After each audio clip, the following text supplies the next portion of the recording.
Hello friends. तो good morning.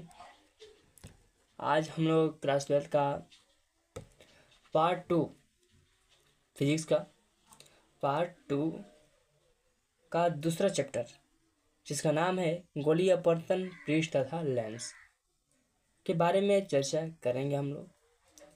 तो इस चैप्टर में जो हमारा हेडिंग है, इम्पोर्टेंट हेडिंग है, ठीक है। ये सब आप लोग देख सकते हैं।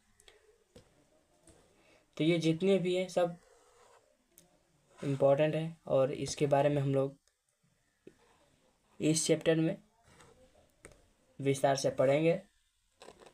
तो आइए पहली हेडिंग की ओर हम लोग बढ़ते हैं। तो पहली हेडिंग है आपतित, अपवर्तित तथा निर्गत किरण की परिभाषा। आपतित किरण है, अपवर्तित किरण तथा निर्गत किरण की परिभाषा। जब प्रकाश किसी माध्यम से किसी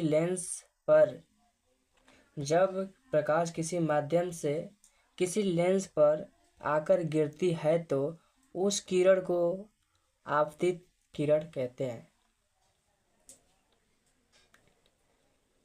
यानी जब कोई प्रकाश किसी माध्यम से किसी लेंस पर आकर गिरती है तो उस किरण को आपतित किरण कहते हैं। यानी जो आने वाली किरण होती है उसको हम क्या कहते हैं? आपतित किरण। लेंस पर आपतित होने के पश्चात प्रकाश लेंस के अंदर कुछ दूरी तय करती है, क्योंकि कांच में मोटाई पाई जाती है। तो लेंस के अंदर जो पाई जाने वाली किरण होती है उसको हम अपवर्तित किरण कहते हैं। अपवर्तित किरण जब लेंस से बाहर निकल जाती है तो उस किरण को निर्गत किरण कहते हैं।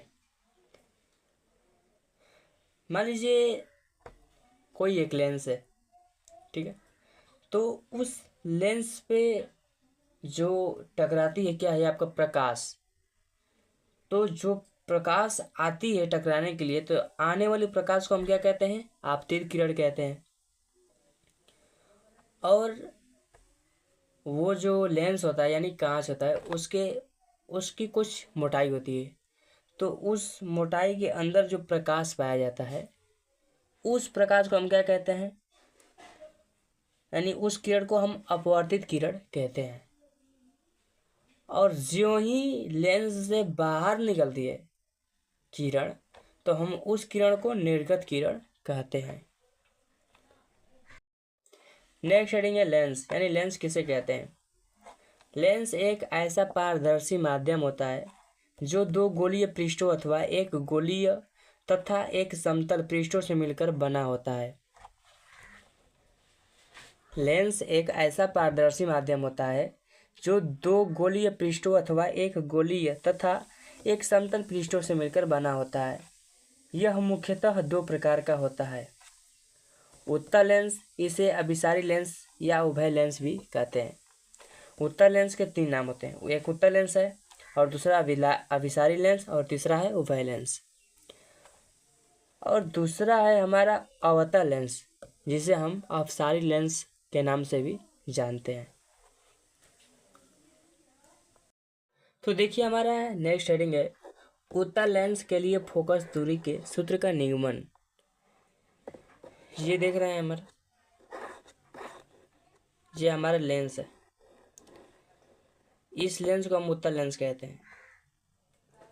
यहाँ पे वस्तु है जिसे हम ए बी कहते हैं, ठीक है। यहाँ से प्रकाश यानी वही प्रकाश को प्रकाशित करते हैं तो इस वस्तु का प्रतिबिंब जो है इस प्रकार से बनता है। देख रहे हैं यहाँ से किरणें निकलती हैं तो उत्तल लेंस के ऊपरी सिरे पे टकराता है और यहाँ से फोकस बिंदु से होकर गुजरता है और यह है आपका केंद्र। यहाँ से एक निकलता है तो ये जो आपका फोकस बिंदु से निकलने वाली किरण और ये जो केंद्र से निकलने वाली किरण है एक दूसरे को काटती हैं। जिस बिंदु पर काटती हैं वहीं पे क्या होता है आपका वस्तु का प्रतिबिंब बनता है। यह है आपका वस्तु की दूरी और यह है फोकस दूरी। यहाँ से यहाँ तक फोकस दूरी होती है और यहाँ से यहाँ तक क्या है, ये प्रतिबिंब है, तो इसे हम प्रतिबिंब की दूरी कहते हैं। तो आइए हम लोग इसके बारे में यानी सूत्र निर्मित करते हैं। तो त्रिभुज ए बी ओ, देख रहे होंगे कि त्रिभुज ए बी ओ कहाँ होगा। त्रिभुज ए बी ओ, यहाँ पे ओ है, तो ये हमारा एक त्रिभुज बन गया। तथा त्रिभुज ओ आई आई डैश समरूप है। समरूप यानी आप सभी लोग कक्षा क्लास 9 में पढ़ चुके होंगे, राइट।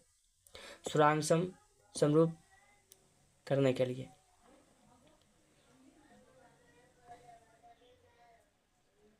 और ये है आपका ओ आई आई डैश, ओ आई और आई डैश त्रिभुज ये है।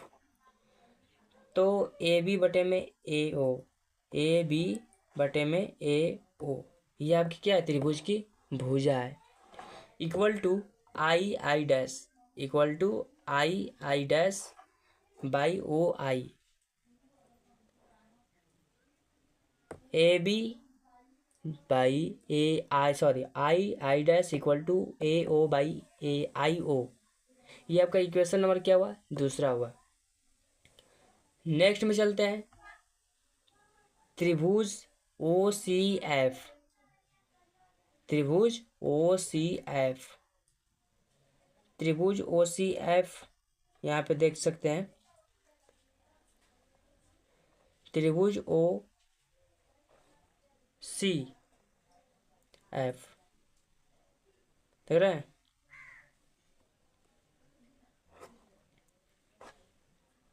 तो त्रिभुज एफ आई आई डैश, त्रिभुज एफ आई आई डैश।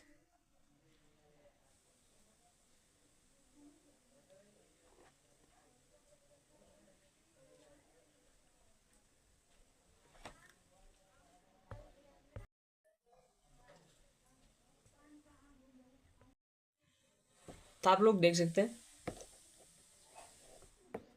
ये हमारा इक्वेशन नंबर दूसरा है। यानी इक्वेशन 1 व इक्वेशन 2 से, यानी समीकरण 1 व समीकरण 2 से। तो O A by O I equal to O F by I F. I mean आप सभी लोग यहाँ पे देख सकते हैं A B by I I dash equal to O A by I O है।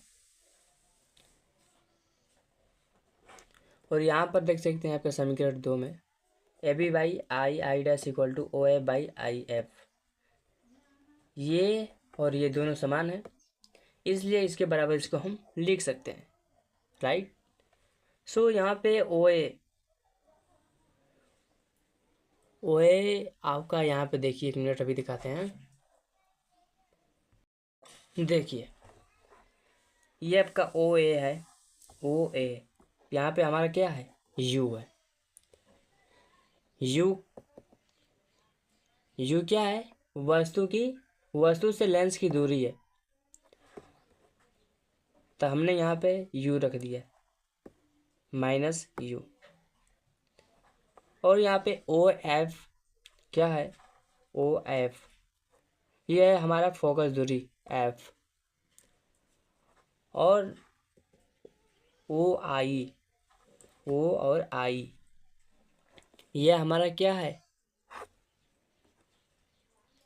लेंस से प्रतिबिंब के बीच की दूरी, पॉजिटिव v इक्वल टू आपका ये है, आपका क्या कहते हैं इसको, आई एफ।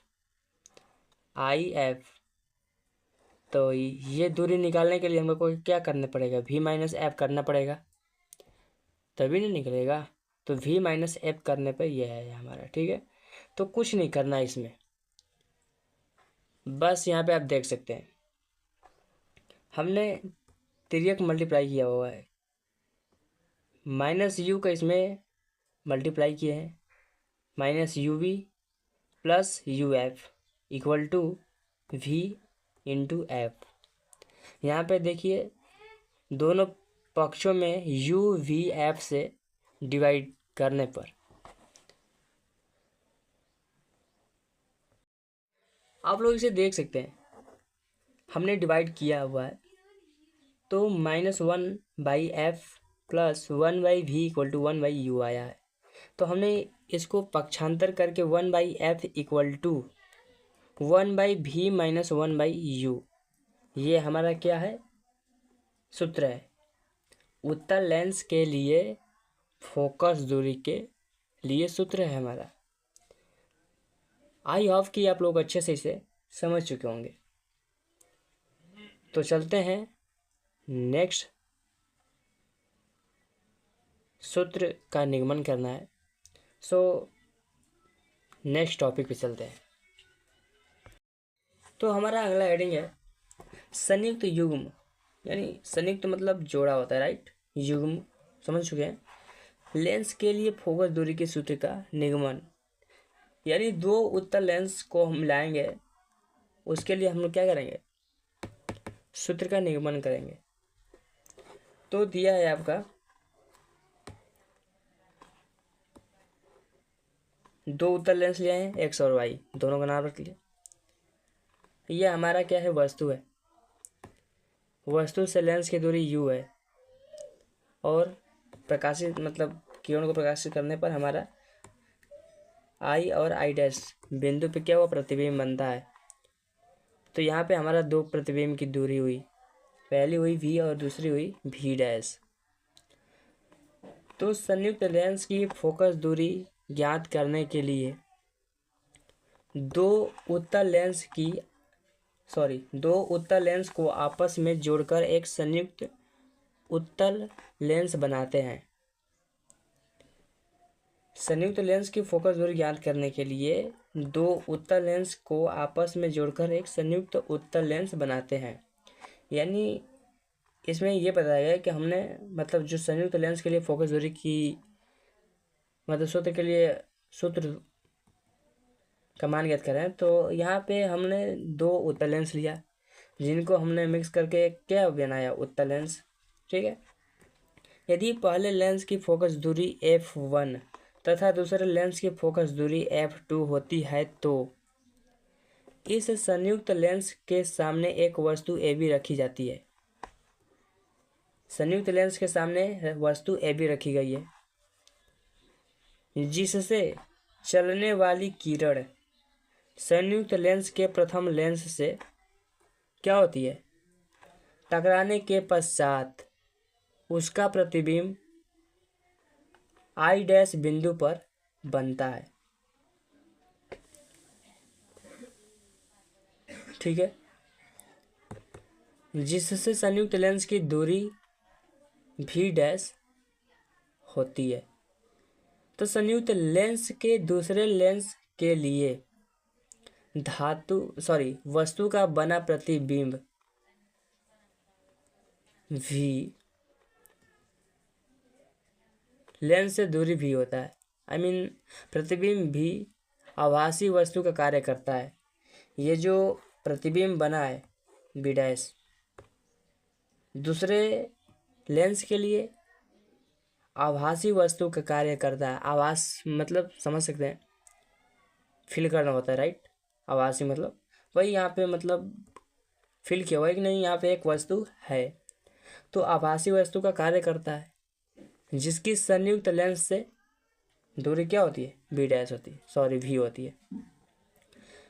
तो हम यदि पहले लेंस के लिए फोकस दूरी f1 को देखें तो क्या होगा, आइए अभी देखते हैं। ये देख सकते हैं, ये जो हमने रचना किया है हुआ है, तो जिस प्रकार से हमने इसको बनाया हुआ था फिगर को, वही सब लिखना होता है, राइट, रचना में। इसके बाद हमें यदि पहले लेंस की फोकस दूरी f1 हो तो फोकस दूरी के सूत्र से आप जानते हैं कि फोकस दूरी का सूत्र क्या होता है, 1/f equal to 1/v minus 1/q होता है, राइट। सो यहाँ पे ये होगा कि 1/f1 equal to 1/v dash minus 1/u होगा। ये आपका क्वेश्चन नंबर 1 हुआ, राइट। पुनः यदि दूसरे लेंस की फोकस दूरी f2 हो तो फोकस दूरी के सूत्र से, राइट। तो यहाँ पे दिया हुआ है कि 1/f2 equal to 1/v minus 1/v dash. ये आप समझ चुके हैं, आभासी वस्तु है, राइट। ये आपका इक्वेशन 2 है। समीकरण 1 व समीकरण 2 को जोड़ने पर हमने समीकरण 1 और समीकरण को 2 को जोड़ दिया। तो देखिए यहाँ पे 1/f1 plus 1/f2 equal to 1/v minus 1/v हुआ। आई मीन सॉरी, देख लीजिए यहाँ दिया हुआ है f1 यानी 1/f1 plus 1/f2 equal to 1/v minus 1/u, because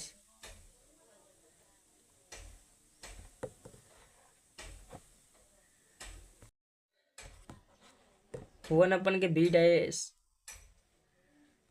positive है और यहाँ पे 1/v ये निगेटिव है।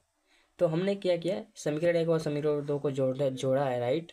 तो जोड़ने के बाद ये माइनस और ये प्लस होगा तो ये कट जाएगा, राइट, कैंसिल आउट होगा। तो बचेगा क्या, 1/v माइनस 1/u। ये हमारा इक्वेशन 3 है। तो यहाँ पे देखिए हमारा क्या हुआ है, अतः संयुक्त लेंस को हटाकर उतनी ही क्षमता तथा उतनी मोटाई का एक उत्तल लेंस को लेते हैं जिसकी फोकस दूरी f होती है। यदि लेंस से वस्तु की दूरी u हो तथा बना प्रतिबिंब भी हो तो फोकस दूरी के सूत्र से 1/f equal to 1/v minus 1/u होगा। ये हमारा इक्वेशन 4 हुआ। तो समीकरण 3 व समीकरण 4 को मिलाने से हमारा बना 1/f equal to 1/f1 plus 1/f2। तो हमने संयुक्त लेंस के लिए फोकस दूरी के सूत्र का निगमन हमने कर चुका है, राइट। तो ये हमारा क्या है, 1/f equal to 1/f1 plus 1/f2। I hope कि आप लोग को अच्छे से क्लियर हुआ होगा। तो चलते हैं नेक्स्ट टॉपिक पे। तो हमारा नेक्स्ट टॉपिक ये है, पतले लेंस के लिए न्यूटन के सूत्र का निगमन ज्ञात करना होता है, राइट। तो आप लोग अच्छे से देखिए, माना हमने एक उत्तल लेंस के मुख्य अक्ष पर एक वस्तु AB को रखा। हमने एक उत्तल लेंस लिया, ये आपका मुख्य अक्ष है, यहाँ पे हमने वस्तु एक AB को रख दिया। एक वस्तु AB को रखते हैं, वस्तु से किरण को लेंस से होकर गुजारा जाता है। तब ये हमने किरण को क्या किया, वस्तु से होकर गुजार दिया, जो लेंस से होकर क्या हो रही है, गुजर रही है। तो देखिए हमारा क्या है,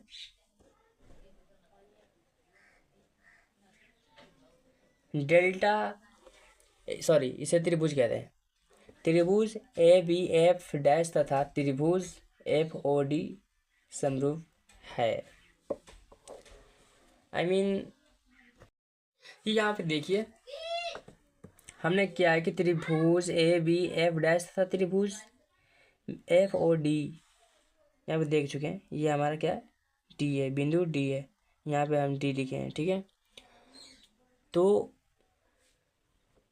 ABF डैश है हमारा, सॉरी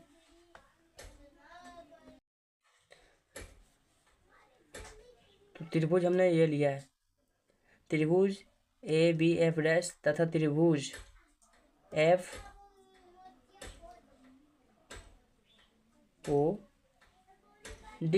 समरूप है।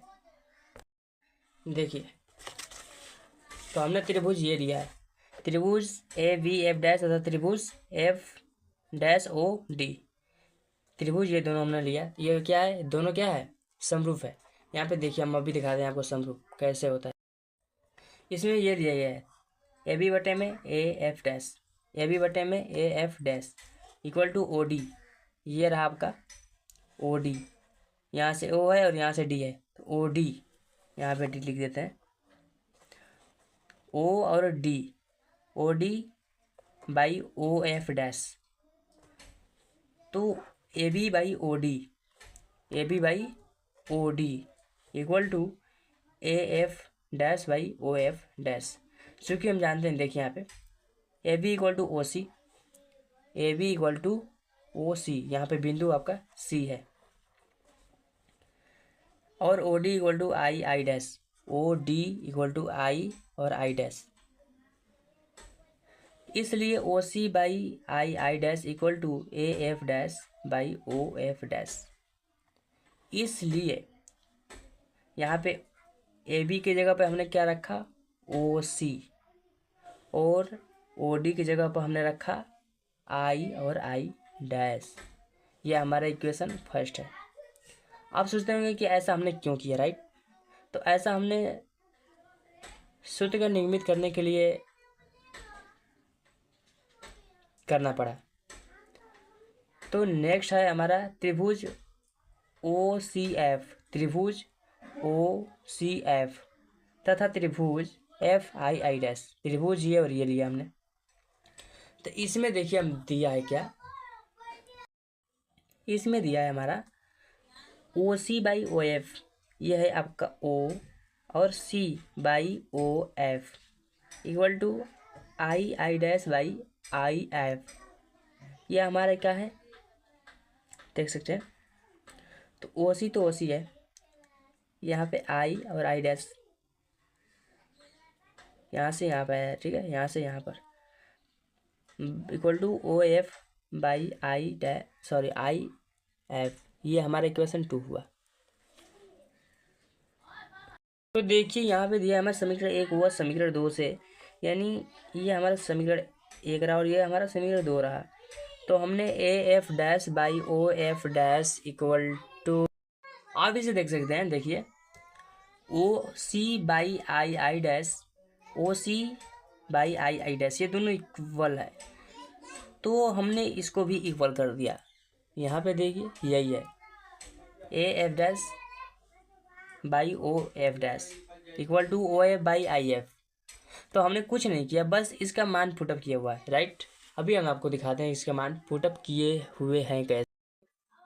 यहाँ पे ए और एफ डैश का मान क्या है, ए और एफ डैश का मान है हमारा एक्स डैश है, एक्स डैश है, और बाई क्या है, O F dash, O F dash का मान हमारा क्या है, एफ डैश इक्वल टू दिया है आपका क्या है, ओ एफ, ओ एफ का मान क्या है हमारा, ये रहा ओ और ये रहा एफ, इसका मान है हमारा एफ, बाई क्या है, आई एफ, आई एफ का मान क्या है, आई, और एफ का मान है एक्स। बस कुछ नहीं किया गया है, आप समझ गए। देखिए ये हमारा है, हमने इसको बस केवल तिर्यक मल्टीप्लाई किया हुआ है, तिर्यक मल्टीप्लाई, यानी X into X dash equal to F into F dash हुआ। तो यही है हमारा पतले लेंस के लिए न्यूटन के सूत्र का निगमन। आई होप कि क्लियरली आप लोगों को अच्छे से समझ में आया होगा। तो यहाँ पे देखिए हमारा दिया हुआ है, यहाँ पे अच्छे से गोलीय अवतल पृष्ठ द्वारा अपवर्तन के सूत्र का निगमन। तो गोलीय अवतल पृष्ठ द्वारा अपवर्तन के लिए सूत्र का निगमन जो हम लोग आज करेंगे। तो इसमें देखिए हमने एक अवतल लेंस लिया हुआ है, राइट? ये हमारा क्या है, माध्यम y n2, और ये आपका अपवर्तनांक है, और ये आपका सघन माध्यम, ये आपका अपवर्तनांक और ये सघन माध्यम है। तो यहाँ ये आपका क्या है, मुख्य अक्ष। तो यहाँ से यहाँ तक की दूरी यानी ऊंचाई h है, और ये है हमारा बिंदु P है, और ये A है, और आइए हम इसकी रचना करते हैं, ठीक है? देखिए यहाँ पे गोलीय अपवर्तक पृष्ठ के अपवर्तन के सूत्र का निगमन के लिए एक गोलीय अपवर्तक पृष्ठ लेते हैं जो कांच का बना होता है। हमने एक गोलीय अपवर्तक पृष्ठ ले लिया जो कांच का बना है, जिसकी वक्रता त्रिज्या r होती है। इसकी वक्रता त्रिज्या क्या है, r है, ठीक है? तो ये r हुई वक्रता त्रिज्या, ये आपका सेंटर हुआ है। तो ये हुआ हमारा। इस गोलीय अपवर्तक पृष्ठ को वायु में रखा जाता है। इस गोलीय अपवर्तक पृष्ठ को कहाँ रखा जाता है? वायु में। तो वायु में रखा जाता है। इस गोलीय अपवर्तक पृष्ठ के मुख्य अक्ष पर एक वस्तु बिंदु O पर रखी जाती है। तो इसके मुख्य अक्ष पर बिंदु O पर एक वस्तु रखी जाती है। तो रखी जाती है। वस्तु से चलने वाली किरणें अपवर्तक पृष्ठ से टकराकर अभिलंब की ओर झुक जाती है। चूंकि अपवर्तक पृष्ठ अवतल का बना है, अतः इसका प्रतिबिंब अनंत पर बनेगा। तो अनंत की ओर जाने वाली किरणों को पीछे ले आने पर वस्तु का प्रतिबिंब मुख्य अक्ष के I बिंदु पर बनता है। कहाँ बनता है? I बिंदु पर बनता है। यहाँ पे देख सकते हैं I बिंदु कहाँ पर है। अभी हम आपको दिखाते हैं। ये रहा बिंदु I पर बना है, ठीक है। तो इसके बीच की जो आपके कोण है बीटा है। I बिंदु पर बनता है। अभिलंब को पीछे ले आने पर वह ठीक वक्रता केंद्र पर मिलता है। यदि अपवर्तन कोण C, अपवर्तन कोण R तथा वस्तु से लेंस की दूरी U तथा प्रतिबिंब से लेंस की दूरी V तथा वक्रता केंद्र से लेंस की दूरी R होती है, विरल माध्यम में अपवर्तनांक N1 तथा सघन माध्यम में अपवर्तनांक N2 हो तो स्नेल के नियम से। आप जानते हैं कि लेंस से वस्तु की दूरी U होती है और लेंस से प्रतिबिंब यानी प्रतिबिंब से लेंस की दूरी V होती है तथा वक्रता केंद्र से लेंस की दूरी R होती है, क्योंकि केंद्र जो है आपका केंद्र से लेंस की दूरी R होती है, ठीक है। तो यदि विरल माध्यम में अपवर्तनांक N1 तथा सघन माध्यम में अपवर्तनांक क्या होगा? N2 होगा, तो स्नेल के नियम से। तो आइए स्नेल का नियम क्या है अभी हम जानते हैं।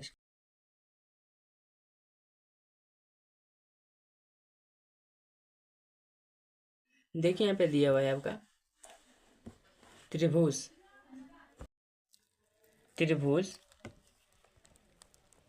OAC से। तो त्रिभुज OAC से हम निकालते हैं इसका मान। देखिए यहाँ पे देखिए त्रिभुज OAC से हम मान निकालते हैं gamma equal to alpha plus I. यहाँ पे देखिए OAC, तो यहाँ पे हम गामा का मान निकालते हैं। तो यहाँ पे निकालने के बाद देखिए gamma equal to alpha plus I, तो I equal to gamma minus alpha. ये आपका इक्वेशन फर्स्ट हुआ। दिया आपका त्रिभुज IAC से, तो त्रिभुज IAC से जब निकल यहाँ पे हम बीटा का मान निकालते हैं। देखिए गामा इक्वल टू क्या है आपका B plus R equal to gamma minus beta.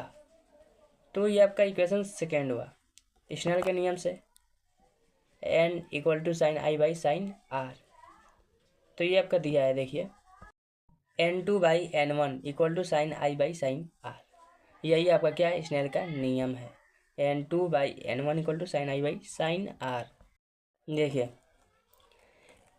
हमने मल्टीप्लाई कर लिया यहाँ पे ये वाइनिस्ट है तो हमने वाइनिस्ट ले लिया। तो alpha n tan alpha equal to AM by IM equal to H by minus U, और gamma equal to tan gamma equal to AM by CM equal to H by minus R, और beta equal to tan beta equal to AM by IM equal to H by minus U। ये हमारा complete हुआ। तो मिलते हैं next video में। आई hope कि आप लोग को अच्छे से क्लियरली समझ में आया होगा। So thank you. Hello friends, तो आज हम क्लास 12 के भौतिक विज्ञान पार्ट 2 में दूसरा लेसन के बारे में चर्चा करेंगे, जिसका आज दूसरा क्लास है। तो उसमें पहला हेडिंग है हमारा पतले लेंस के द्वारा अपवर्तन के सूत्र का निगमन। पतले लेंस के द्वारा अपवर्तन के सूत्र का निगमन। तो यहाँ पे देखिए पतले लेंस के पहले पृष्ठ अपवर्तन के नियम से, ये रहा हमारा पतला लेंस, ये ध्रुव P1 और P2, ये आपका प्रतिबिंब है I और I', ये है यहाँ पे आपका वस्तु है, और वस्तु से लेंस की दूरी U, और ये आपका भासी वस्तु कार्य करेगा तो यहाँ पे भी प्रतिबिंब होगा। तो अपवर्तन के नियम से n/v'-1 अपन के U इक्वल टू n-1/r, ये आपका इक्वेशन फर्स्ट हुआ, राइट। आइए चलते हैं नेक्स्ट। दूसरे पृष्ठ के लिए अपवर्तन के सूत्र का नियम से 1/n पूरक by v minus 1/v' - t equal to 1/n - 1/r2। ये रहा आपका 1/nv minus 1/v' equal to 1 - n/n/r2। यहाँ पे देखिए हमारा क्या है, 1/nv minus 1/v' equal to minus bracket में n-1/n/r2। ये हमारा इक्वेशन 2 हुआ, दूसरा हुआ।